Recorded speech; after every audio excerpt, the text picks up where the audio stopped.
Hello and welcome back. I am Margaret Esfahani and I am here with Shireen from the Brahma Kumaris, and we are delving straight into soul fitness. We are already in the second portion of our strengthening skill set, and so we have talked about the mind. And first of all, welcome, Shireen. Thanks, Margaret. So we talked about that there were three components to consciousness: the mind, the intellect, and impressions. And so in this particular series, we're going to talk about the intellect. So Shireen, take it away. Thanks, Margaret. It's good to be here with you. Thank you. So we were talking about the mind. Yes. And we were talking about how thoughts fuel the mind. Yes. And the fascinating thing about the mind is that even though thoughts fuel the mind, we need to be able to have stillness in the mind. Yes. And because that's what we are seeking, no? That's what we really want. We want stillness in the mind. People want peace of mind. Yes. Do we all know what peace of mind? I know I do. And so I was sharing with you that to really have peace of mind, we need to have eternal thoughts. Because eternal thoughts, when the mind starts reflecting on eternal thoughts, then the mind becomes still. Okay. And so now the question arises, to answer your question. It's a long ways to answer the question. That's okay. To answer your question, the next level is the intellect. Okay. And the intellect is actually a much more subtle aspect of the soul. Okay. And it's our intelligence, it's our discerning power. It's discerning what is right, what is wrong, what is reality, what is an illusion, what is truth, what is falsehood. All of that is the work of the intellect within the soul. So that is an excellent point, because with all those thoughts coming around, we choose to use those thoughts in a certain way, and it is the intellect that is sort of the driving force on how we use those thoughts. Is that a correct? Right. Okay. Right. So please describe to me a little bit more in detail the intellect and how that works for us, and how we can use the intellect to strengthen our soul. So a few days back, I spoke about the worldview. Yes. And the worldview is like our view of the world, you know, our entire... like the big picture. The big picture. Okay. And the intellect is how the little parts fit together. Okay. How to discern how the parts fit together, which parts to use, which parts not to use. All of that is the intellect. So the worldview is the whole overall picture, and the intellect is making sure that all of the little things are okay.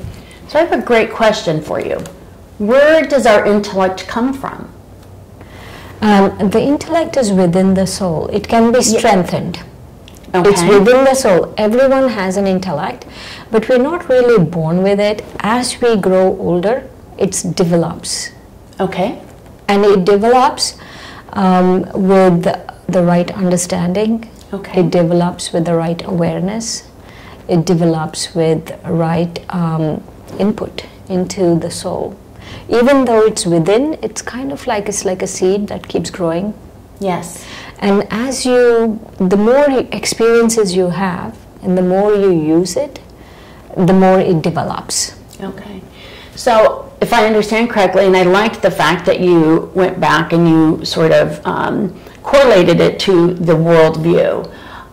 So in the worldview, briefly we talked about inherited beliefs, and then the external informed beliefs. And so please share with me a little bit more about the intellect with that understanding, and how can I strengthen that? Okay, so you know, when we go to a gym, even for folks like us, no? Yes. If we go to a gym, you would need a kind of like a trainer you know, or you need some kind of guidance. Correct. Because you need to know how many times you have to do an exercise, or how often you have to do it, how many repetitions, what's the sequence, which one I should, you know, work out first and which one I shouldn't work out. All of those things are important. And so it's the same with a soul workout. The intellect is absolutely essential to tell us which exercises need to be worked out, what need to be worked out, what's going on within the soul, how am I discerning, what is the discerning power happening within the soul. All of those things is absolutely essential. Did I answer your question? You did. And so how can I discern? Because it is sometimes difficult, just as a typical novice here. Help me understand, what techniques can I use to discern? So the two aspects of the intellect, that is the foundation of everything, of the intellect. Okay. And that is awareness and understanding. Okay. But we need a knowledge base to have our understanding and awareness. It just doesn't appear. You know, things just don't appear in your mind. Because things appeared in our mind and look where it got us. So, yes, that's another story. Right, so you need the right knowledge, feeding the soul. You need to feed yourself the right knowledge, wisdom, you know, the right set of guiding principles and all of those things. And with that we need to have awareness, and with that we need to have understanding. So we're all different people here.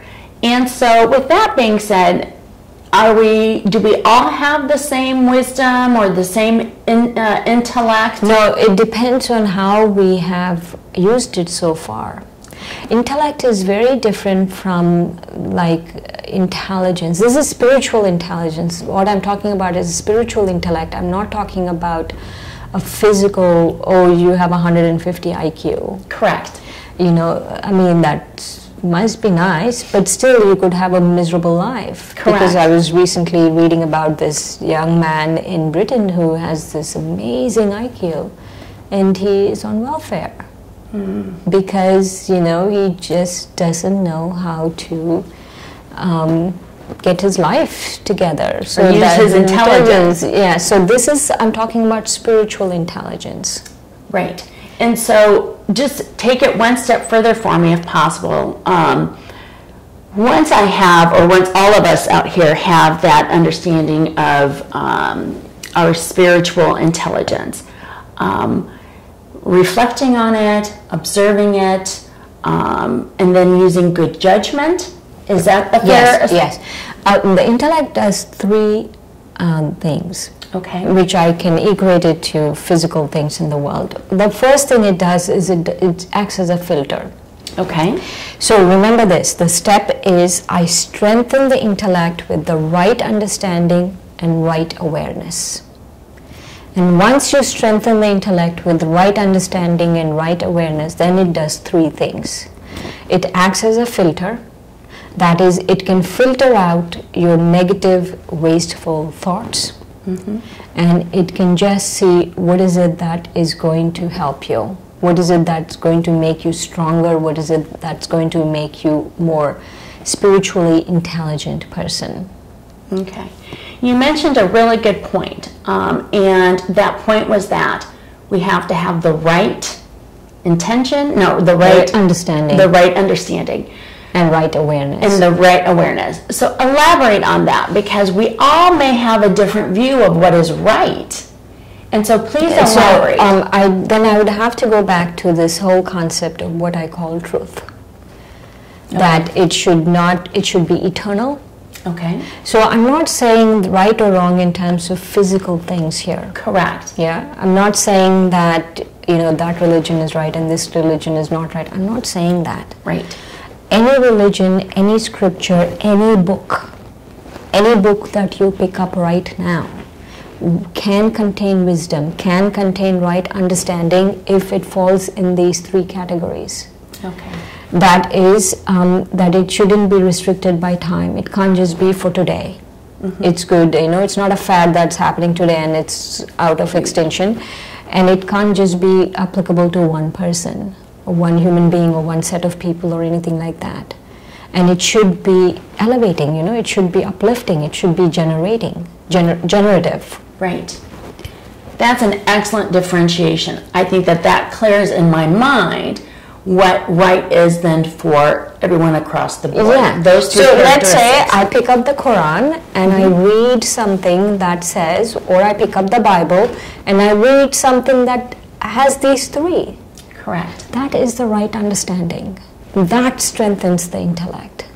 That is the right, and then from that understanding, when the intellect strengthens, then I can have the right awareness.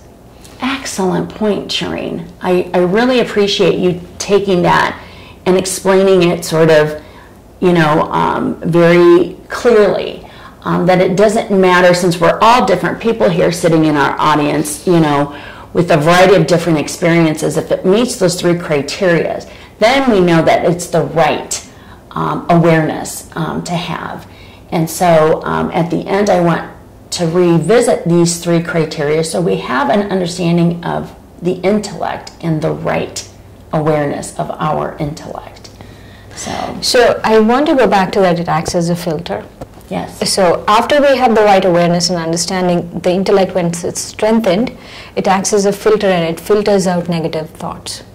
And so if you really want clarity, if you really want to make the right choices, yes, because the intellect makes the right choices, this spiritual intelligence, that helps us make the right choices.